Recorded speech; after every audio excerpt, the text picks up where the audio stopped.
Good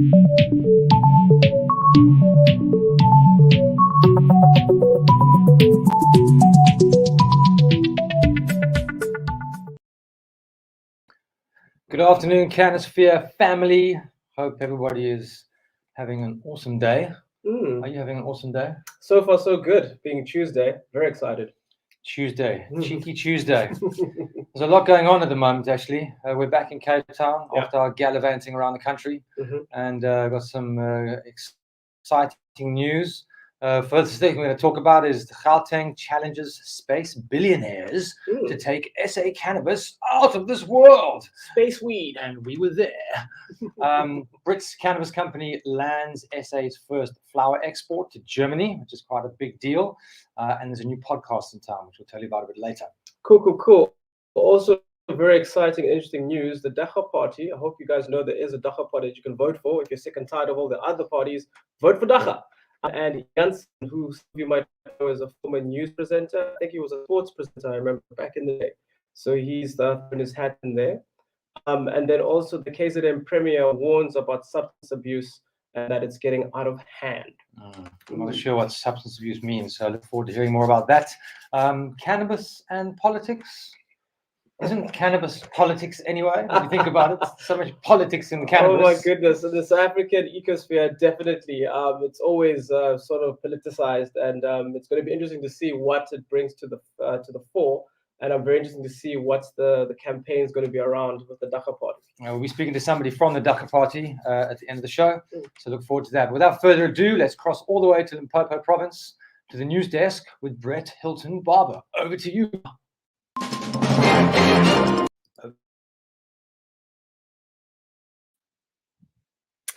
Greetings from the news desk in Limpopo. The summer heat is setting in, the growing season's underway after early good rains.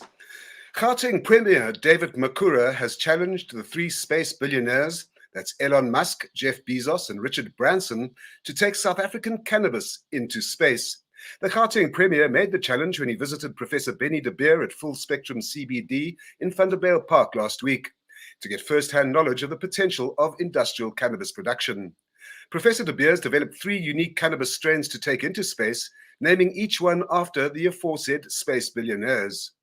Well, what on earth for, you might ask? Well, he's here to tell us more about exactly the three strains that he's developed and the reasons why he's issued this challenge for South African cannabis to go all the way into space. I mean, it's kind of ironic that we're not doing enough to protect our land races here, and we're sending them out of the world at the same time. Professor de Beer, welcome, and congratulations on the challenge. What's it all about, this out of this world challenge? Basically, what we want to do is, everybody's speaking about let's colonize,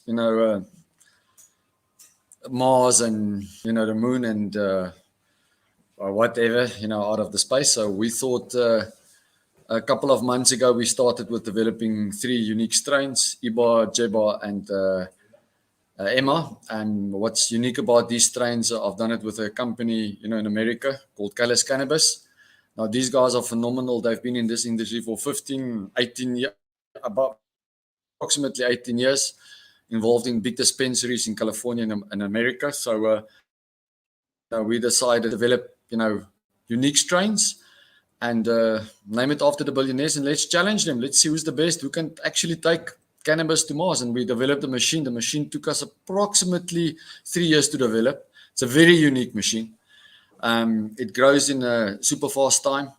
The yield on your THC is extremely high, and we believe this is the kind of machine that you can take to NASA and you can actually grow there, because we've done all the tests, negative pressure, oxygen, water. If you go to space, water molecules, it's like literally in the movies when you see a water drop goes like that. So there's a specific, unique way that we want to grow it in space. And so let's see what happens. I believe it's going to happen, definitely. Prof, that sounds absolutely amazing. Have you heard anything back from any of the billionaires? Watch the space. Watch the space. We'll leave that there on that wonderful pun. Thank you very much, Professor Benny de Beer. You get back to your meeting with the Gauteng Premier, and we'll move on to Brits, where Brits-based Farmer Growers has clinched a deal with Cantourage to export dried bud to Berlin and elsewhere in Germany. The deal is not only a first in terms of opening up German medical patients to SA cannabis, but it's also the first aeroponically grown cannabis to be exported from South Africa. This is a shot in the arm for Northwest Province, as well as other South African cannabis producers. There are 130,000 registered cannabis patients in Germany, and the number is growing fast. Cantourage was importing fresh bud from Jamaica and Uruguay to service the German market, but has now switched its supply chain to Africa because of our low production costs. It's also sourcing from Akanda's Popular Wellness in Lesotho. TV watchers will remember Eben Janssen as SABC's news anchorman back in the day. He's been out of the limelight in the Northern Cape, quietly farming cannabis, commercially and legally, and now he's decided to come back into the glare of public attention and has decided to join the Dagga Party. He intends standing as a mayoral candidate for Cape Town in the 1 November elections. SM spokesman for the Dagga Party, Juanita Buli, will join us in the Cannabiz studios towards the end of the show. And finally, as cannabis legalization gains pace, KwaZulu-Natal Premier Sihle Zikalala has warned there's a growing substance abuse problem in the province. He says the problem drugs appear to be hunga and insika, or as the cool kids say, lean. Now, cannabis is used in the production of hunga, which is also known as nyope, but it's mixed in with battery acid and a whole lot of other terrible, crazy things, gives a very brief and chilling high, and then has terrible after effects. Insika is something of a mixture of cough syrup, codeine, and cold drink. And as I've just learned today, the cool kids say it's called lean. The only thing I know that's lean around here is Trenton. Back to the U. Lean and mean machine. That's right. I'm super excited about cannabis going to space. And what Benny did say is that he has been discussing things in quite a lot of detail with an ex-South African. So it's a very real thing. It's not fabricated, not made up. So yeah, it'll be exciting to see what happens there. And we saw the picture of the container opening. And what was really interesting is he was playing some reggae music and talk about how music and collaboration with the plants, which always is a good thing. But he sort of opened there, and all of a sudden it was like this reveal with this reggae music. It was quite phenomenal. Yeah, it was a great experience and exciting too, because we're pioneering in space, So we must do a show sometime on music and growing plants, because Benny plays his plants music all the time. He says that classical is better for vegetative stage and hard rock or heavy metal better for flowering. And I looked up some international research, and to my absolute and astonished horror, I found that Black Sabbath works best for flowering. What do you say to that? Well, if you're a Black Sabbath fan, then that's okay.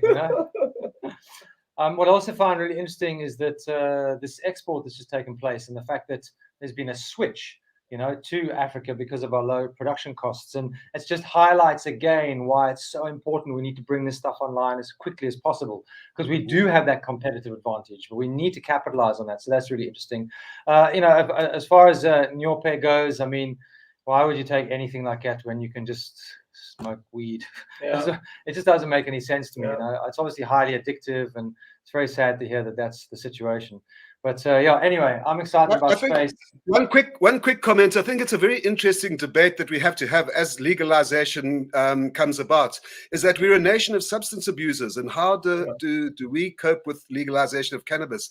I think it's actually going to work in a kind of normalizing favor, because the more things come up from underground above board, the less kind of repression that there happens, and the underlying psychological things of that drive substance abuse. But that's another discussion for another time. Yeah, absolutely. Listen, at the end of the day, the war on drugs didn't work, and we should just legalize all drugs, in my opinion. They should be managed and controlled. Not then there wouldn't be this whole underground movement, which has just been hugely destructive to many countries, especially some of the South American countries. Anyway, without further ado, let's move on. We've got lots still to come, and we'll cross over to Noxy in Johannesburg. Over to you, Noxy.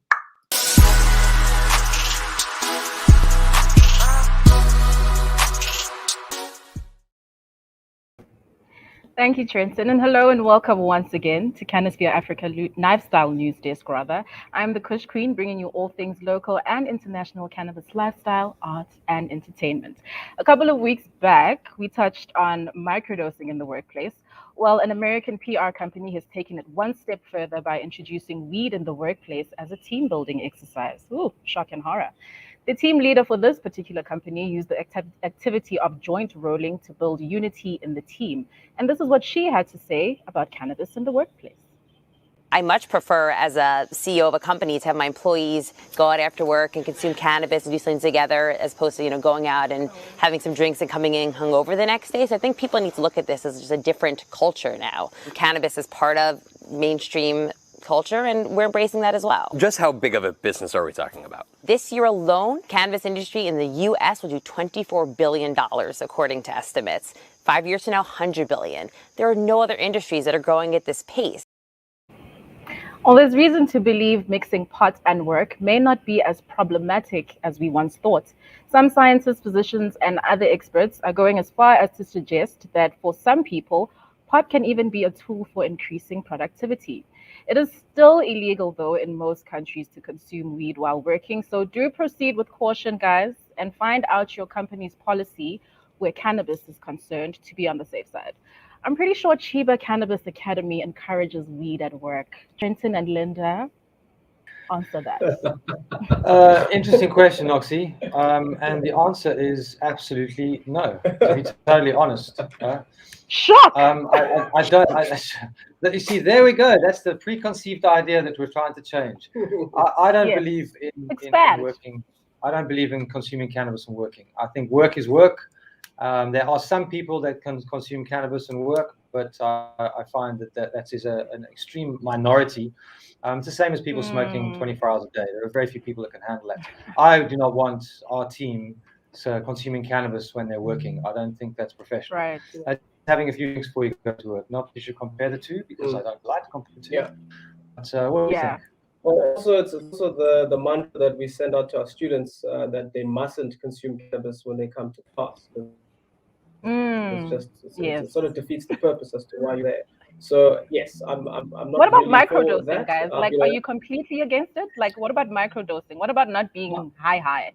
Just microdosing is a different conversation, but then how do you police that? That's the thing. Like, how high are you on the highest spectrum? Are you at 10 or are you at 2? I'm a 2. This is a variety test. I'm sure that we need to come up with. Maybe we can do that as a class project. I don't know. We do have. Well, let me tell you, from a Limpopo perspective, from my experience in the farming community around here, it's compulsory to come to work stoned. We were at a SAPRA march a few months ago, and a lot of the Rastas were singing, "We can smoke and work at the same time." And there were a whole lot of suits there from SAPRA, and I don't know if that went down so well. I believe there's a time and a place for everything, but certainly from our perspective, we do not allow cannabis to be consumed, in our work hours. We just don't do it. No, we don't. Does that? No. Weekends, yes, definitely, but work days, no. Focus. Love it. Cool. Listen, so there's a lot of talk at the moment about this Dacha party, which we know has been around for a long time, but all of a sudden it seems to be this big thing that's happening, which is very exciting. And with us, we have one of the candidates who is standing for the Dacha party, Juanita Buli. Juanita has been in this industry for many, many, many years as an activist, amongst other things. Juanita, welcome to the show. Hi, Juanita. Thank you so much for having me, guys. Thank you. So listen, tell us, firstly, why did you decide to stand for this party? My role started in activism, and I'm still an activist. I believe that we need to move into the space where decisions are being made. We cannot keep shouting outside of the doors of Parliament anymore. We need to get inside. The current ruling party have their interests. However, I don't feel that it's a wholesome understanding of what this plan can do for our economy. And so I feel it's very important for our voices, the ground level workers, the ground root workers, to be inside and to influence where we would like to be included and how we would like to get there. And so this is why I'm standing with the Dacha party.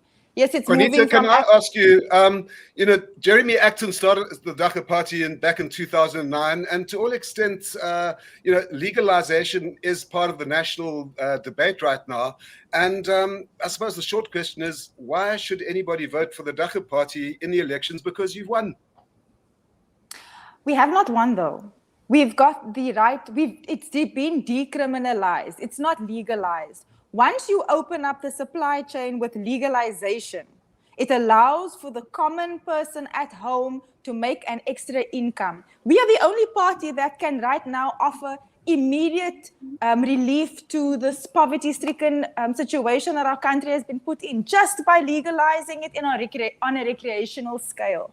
That opens up the doors to trade. And this is something that people need to start looking into. It's not just that we want to legalize and make it accessible for people to smoke anywhere in the streets and kids will be running around smoking. No, there's a strategy. There is an idea that this is much, much bigger than just a herb that people smoke. It's an answer to our economic despair that we're going through in South Africa at the moment. And this is why I stand with the party. Great. If you could just highlight one particular issue that the party is going to challenge, what would that be? So, for instance, right now we are looking. There are many things that we are looking into, and the party as a whole stands for many different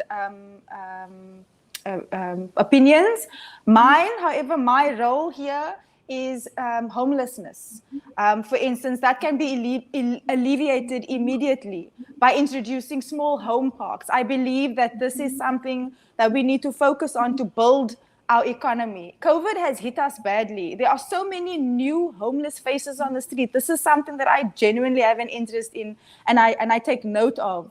If we take these group of people and we provide them with a space in the communities, you must understand that this is a municipal election. So the candidates that are standing are hoping to make change from within the community, get the parliamentary bodies to notice us and wiggle our way in through there. Homelessness is an issue. This is one of the issues that we'd like to tackle with home parks. I believe that it could be a 3 or 6 month period where we could introduce rehabilitation building blocks such as psychological or psychology, reintroducing them back into society. Cannabis is something that can make this project money if our government looks at it, and starting small, growing the economy or rebuilding the economy is extremely important. And that's one of the things that the Dacha Party can offer. Great. Juanita, I'm Thanks, interested Juanita. to know, how much support are you guys getting there in the Western Cape? It's been shocking for me because of the previous election in 2019. I know that we missed the deadline then, so a lot of people had a lot to say about what we can do. We've got more people on board now that can do more. And so the message is much stronger. We are here to make a stand. We are here to be a representation of our community. And we'll try our level best. Not everybody, agrees with the wholesome idea of what the Dacha Party is going to offer. But it is important. Cannabis and politics are a thing worldwide. It's always been a political thing. It's about having the right voices in the right spaces in the political sphere to make sure that the people on the ground get heard and their message gets taken to where it needs to be so that change can happen. We need to create that change. Thanks, Juanita. We appreciate your insight. It's nice to see that there's this big movement of the Dacha Party this year. We need contenders for a fair and equal democracy. So good luck. We'll be flying the flag and watching your movements. Thanks so much. Cool, guys. Interesting times. Before we chat, I just want to say something else that's happening. So, the Haze Club, and what happened to them and the situation there at the moment. But they have a new podcast. It's called African Gold. Here's a little snippet and a preview of what it might sound like. From the devil's weed to God's green gift. Cannabis, a simple plant that has landed millions of people in jail. a sacred sacrament, and now also a cash crop, hailed as the future of our agricultural economy. So I grew my own cannabis. But what is the real story behind one of the most paradoxical plants on the planet? And then they came in and they busted me, and they came in without a warrant, forced their way into my house. My name is Neil Liddell. I founded the Haze Club, one of the first cannabis grow clubs in South Africa. In October 2020, our facility was raided by police. The club shut down, and I was arrested. We knew, we looked at each other and we just knew that this was going to change our lives completely, forever. And that secondly, it was the right thing to do. While waiting for my date with Lady Justice, I have been meeting with some of the leading minds, mavericks and entrepreneurs in the business as we dive into their personal journeys and experiences. Neil, the writing's on the wall, man. The writing is on the wall. Weed will be legal. The result is this podcast. He just pointed at Julian and I and said, "You are opening a can of worms." Follow on Spotify or wherever you get your podcasts, and I'll see you in a few weeks for the first episode of African Gold. We have to fight, dude. Neil, we have to fight.